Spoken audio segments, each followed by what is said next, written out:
দেখো, Pahalgam terrorist attack, এটা হচ্ছে একটা নিউজ পেপার রিপোর্ট, ঠিক আছে? তোমাদের নিউজ পেপার রিপোর্ট খুব ইম্পর্টেন্ট রয়েছে। কিসের নিয়ে? না, পেহেলগাম টেরোরিস্ট অ্যাটাক। এই যে আমাদের যে পেহেলগাম যে টেরর অ্যাটাক হলো, সেই টেরর অ্যাটাক নিয়ে এটা হচ্ছে নিউজ পেপার রিপোর্ট। তো প্রথমে হেডিং দিতে হবে পেহেলগাম টেরর অ্যাটাক বা টেরোরিস্ট অ্যাটাক, তারপর বাই এ স্টাফ রিপোর্টার। এইদিকে প্লেসটা দিতে হবে যেখান থেকে তুমি লিখছো, আর ডেটটা যবে লিখছো তো সেই ডেটটা, ঠিক আছে? দেখো, a terrible terrorist attack occurred in Baisaran valley near Pahalgam. ওই পেহেলগামের কাছে একটি বাইসরন ভ্যালি বলে জায়গা ছিল, সেইখানে এই অ্যাটাকটা ঘটেছে, ঠিক আছে? জম্মু কাশ্মীরে। তাহলে মূল জায়গাটা হচ্ছে জম্মু কাশ্মীর, সেখানে পেহেলগাম, তার সামনে বাইসরন ভ্যালিতে এটা ঘটেছে। কবে ঘটেছে? 22 এপ্রিল 2025 সাল। 5 মিলিটিয়ান মানে মিলিটারির ছদ্মবেশে এসেছিল। তাহলে 5 militants open fire on a group of about 15 tourist. 50 জন টুরিস্ট ছিল, মানে যারা জম্মু কাশ্মীর ঘুরতে গেছিল, সেই 50 জন টুরিস্টের উপরে গুলি চালাইছিল। As a result 26 person died, তার মধ্যে 26 জন মারা গেছে। গুলি চালাইছিল 50 জনের উপরে, 26 জন মারা গিয়েছিল, ঠিক আছে? অ্যান্ড ওভার 20% ওয়াজ ইনজিউর্ড, আর 20 বেশিও লোক আহত হয়েছিল। এরপরে কি হচ্ছে? This incident has been considered as the deadliest terror attack in India since 208। মানে 2008 সালে যে মুম্বাই অ্যাটাক হয়েছিল, সেই মুম্বাই অ্যাটাকের পরে এটাকে সব থেকে ভয়ঙ্কর অ্যাটাক বলে মানা হচ্ছে, ঠিক আছে? The terrorist were armed with AK-47 আর M4 কার্বাইন্স, এগুলো বন্দুকের নাম। AK-47 একরকম বন্দুক, আর তোমার M4 কার্বাইন্স, দুটো বন্দুক নিয়ে আসে, ওরা গুলি করতে শুরু করেছিল। They disguised in military style uniform, ওই মিলিটারি ইউনিফর্ম পরেছিল যাতে বুঝতে পারে, তাই মিলিটারি স্টাইল ইউনিফর্ম পরে ওরা ছদ্মবেশে এসেছিল।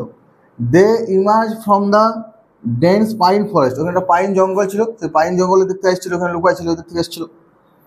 They segregated the tourist based on religious, মানে ধর্মের ভিত্তিতে ওরা করেছিল, মানে যারা মুসলিম তাদেরকে ছেড়ে দিচ্ছিল, যারা হিন্দু তাদেরকে গুলি করছিল। দে আস্কড দেম, ঠিক আছে? দে হবে, দে আস্কড দেম, মানে টেরোরিস্টে কী করছিল? ওরাকে জিজ্ঞেস করছিল। They asked them to recite Islamic verse, মানে মুসলিমদের যে মন্ত্রতন্ত্র হয় সেগুলো বলতে বলছিল মুসলিম কিনা যাচাই করার জন্যে। And checking the physical sign of religious affiliation, মানে যে ফিজিক্যাল সাইন, মানে মুসলিমদের একটা শরীরের একটা বিশেষ অঙ্গ দেখে বোঝা যায় যে এরা মুসলিম বটে কিনা, সেইটা দেখছিল জামাটা খুলে। আর তার সাথে কী করছিল? তোমার ওই মন্ত্রটা, মুসলিমদের যে মন্ত্রটা হয় সেই ভার্সটা পড়া করাচ্ছিল। এইভাবে ওরা আইডেন্টিফাই করছিল হিন্দু বলে না মুসলিম বলে। Those who identified as non Muslim were killed, তাই যারা মুসলিম নয় তারাকে গুলি করে দিয়েছে। দেখছি মানে বেছে বেছে হিন্দুগুলোকে গুলি করছে আর কি, ঠিক আছে?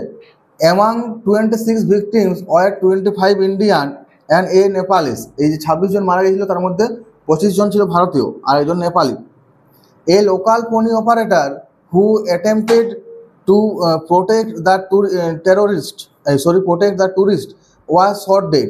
একজন পনি অপারেটর, মানে ঘোড়া চালায় আর কি, ঠিক আছে? ও মুসলিম ছিল, তো ও এই অ্যাটাকটা থামানোর চেষ্টা করছিল, মানে অ্যাটাক করেছিল মুসলিমরা, আর যে বাঁচাচ্ছিল সেও মুসলিমই ছিল, ঠিক আছে? তো সে অ্যাটাকটা আটকানোর চেষ্টা করছিল, তাকেও কিন্তু গুলি করে দেওয়া হয়েছিল।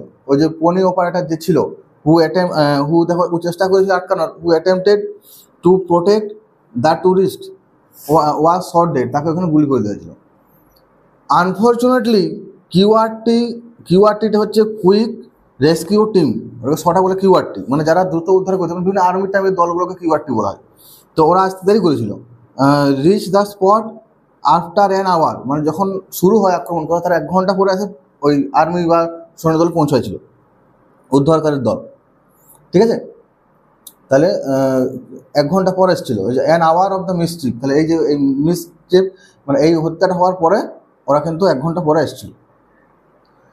পিএম মানে আমাদের যে প্রধানমন্ত্রী, prime minister, condemned the attack, মানে ও এইটাতে কি শোক প্রকাশ করেছিল, মানে ঘৃণা প্রকাশ করেছিল এই ঘটনাটাতে। And vowing that those responsible would be brought to justice, এবং প্রতিজ্ঞা করেছে আমাদের প্রধানমন্ত্রী যে এই যারা এটার জন্য দায়ী, এই হত্যাকাণ্ডের জন্য, সবাইকে কী করবে? জাস্টিস, মানে সবাইকে দেখে নেবে একদম।